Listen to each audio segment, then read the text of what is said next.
Chapter 7. Night fell. A chill set in, and Cade sat unmoving in the dark, in the dirt. 3 lights, improvised from sticks and rags, wobbled away in the night. He watched them go, unmoving. His mind wandered, not allowing himself to dwell on what had happened, on what he was now, on his only friend in the world leaving him alone, in the dark, in the untamed wilderness, and most of all, on the body before him. Instead, he focused on the cool night wind, softly sighing through the trees, and parting his coat to huddle in close and steal his warmth. The forest slowly becoming more clear around him, as his eyes adjusted to the fading light. The trees reached out over the road, blocking out the stars. His hands drew small, absent-minded circles in the dirt. Every slow breath hurt his nose with the cold, and brought with it sense of pine. When the moon finally crept high enough to be seen in the thin gap of sky that ran above the centre of the road, it cast a dull light across Cade and the area around him. A wooden cart, caved in heavily on one side and still absent a wheel. Its load plundered to make torches, and several bolts of cloth lay strewn about. The dirt here and there was scuffed and grooved. One section of road was blackened with soot and hair, and close to it a portion that was covered in splinters. It was laying eyes on his dead granda that finally drew Cade out of his stupor. How long had it been? Cade wasn't sure. Tomorrow me and my Aunt Rapt will return for the boy. The words worried him. If they came and found him, would they bury his granda? Cade gritted his jaw behind quivering lips. It didn't matter. He wasn't about to let someone else bury his granda for him. Cade stood and started off towards the tree line beside the road to find the right place. 3 times blurry eyes stopped him, but not for long. As he walked, he grew more resolved. They would be back, and he wasn't sure how long he'd been sitting there, and so wasn't sure how long he had left. Some 50 paces into the tree line, he found 2 giant trees that had grown too close to one another. One had fallen and ended up entangled with the second, but both were still alive and growing. Between the 2 was an open patch of soft earth and grass. Cade set to work. Bare hands, the only tools he had. Half an arm's length into the earth it grew hard, and Cade's hands started to ache immensely. He didn't stop, or even slow. The pain felt deserved. Besides, he didn't have the time. Some hours later, Cade had a grave as deep as he was tall. He returned to his granda, and converted an assortment of cloth, and the wooden poles that were used to affix the wagon to a horse, into a rude stretcher. Every time he had to touch his granda, he did so with the most gingerly care, but was struck with an overwhelming sense of guilt all the same. Cade slowly dragged his granda to his grave, slowly lowered him down, noticing as he did how light the old man was. There was nothing to him. "You were supposed to keep him safe." The words rattled around in his head, over and over. They were so loud. They grew to a crescendo as he started to fill in the grave. The sense of hiding his misdeeds was overpowering. It felt like some wicked evil was being hidden away from the world. He was like some despicable creature trying to cover up what he had done, lest the world see him for what he was. He knew he had to bury his granda. He wasn't about to burn his body. Some thought that was acceptable, but most felt that the forcible changing of someone's body from one form to another was too reminiscent of flesh forming, the monstrous evil carried out by the armed Decim for near on a generation. In that moment, Cade felt a well of spite for himself. Perhaps he should have burned him. He was an armed Decim. You're one of them. As he finished filling in the grave, he sought the wooden poles and cloth of the stretcher, and used them to mark the grave. It wasn't likely anyone would ever see it. It was well off the road, and the road was seldom travelled to begin with, but it eased the feeling that he was hiding something, if only a little.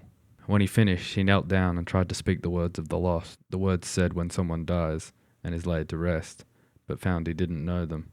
He had heard them only a scant few times, and he found himself unable to get beyond the first line of the recitation. "I don't know how it goes. I don't know how to do it, granda," he said, as he watched droplets wet the earth of the grave. "I didn't mean to hurt you. I was trying to help. I just wanted to keep you safe." He tried to go on, but everything felt not enough. He dug hands into the earth, clenching his fists as the pain and the anguish flooded its way out of him once again. "Sorry, granda. I love you. I'm sorry." It was all he managed to choke out before falling silent and waiting out the rest of the night, alone, in the cold, by the grave of the only person in the world who he loved, and who had loved him back. So another short chapter, this one. I don't think these chapters would work very well if they were combined, this one with the previous one, just because they're sort of... I mean, I don't know, it might. it just seems like they're sort of two very different subject matters, and I'm not really sure how to structure chapters yet. I have like a vague sense just by what it seems like, what seems to occur when you read a book, right? But yeah, whether or not this is the sort of thing that could just be have a break in the chapter and then goes from the family and Farlan abandoning him, and then he buries his granddad within the one chapter, whether or not that's good or not. But at the same time, I feel like this chapter, it really needs much more in the, he's burying his granddad. It should probably not rush through it. I think maybe I sort of sped through it a little bit just because it was kind of like, it was the downbeat after a big action bit, and I wasn't, I guess, maybe giving it enough time, but it probably should have a little bit more time just because, it's an important moment. It doesn't have as much of the description stuff that I just mentioned previously in the previous chapter that I wanted to have, like that third person sort of explanation as to how Cade is feeling.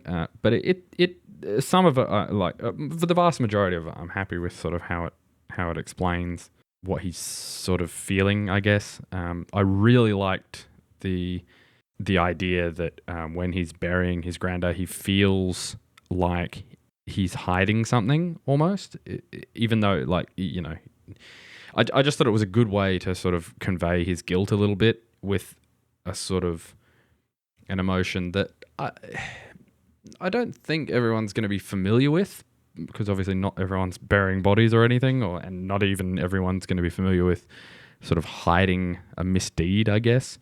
But I think everyone will be able to understand, because I don't know, there's something about it that sort of hits close enough to home with some sort of, maybe it's just me, maybe I'm just a psychopath. But yeah, it just sort of has this familiarity to me of, that it just, somewhere in there, it just sort of makes sense to me that he might feel like he's trying to cover something up, which I think really works quite well, because, he's this notoriously evil thing, and one of his major problems going forward is going to be guilt over this action. And so yeah, I really liked that I landed on that sort of sentiment. And yeah, need to possibly, I don't know how well it works with him speaking to his granddad. It just seems a little bit cliche, maybe a little bit forced, but at the same time, I don't want it to all just be this third person description of Cade looked really sad now. And I think if you did accidentally kill someone and then you were burying them, you might, say a few words. So I think that's fair. And it doesn't, but perhaps it doesn't come across too cliche, but yeah, cool. Anyway, so hope you liked the video. I'll see you on the next one. Cheers.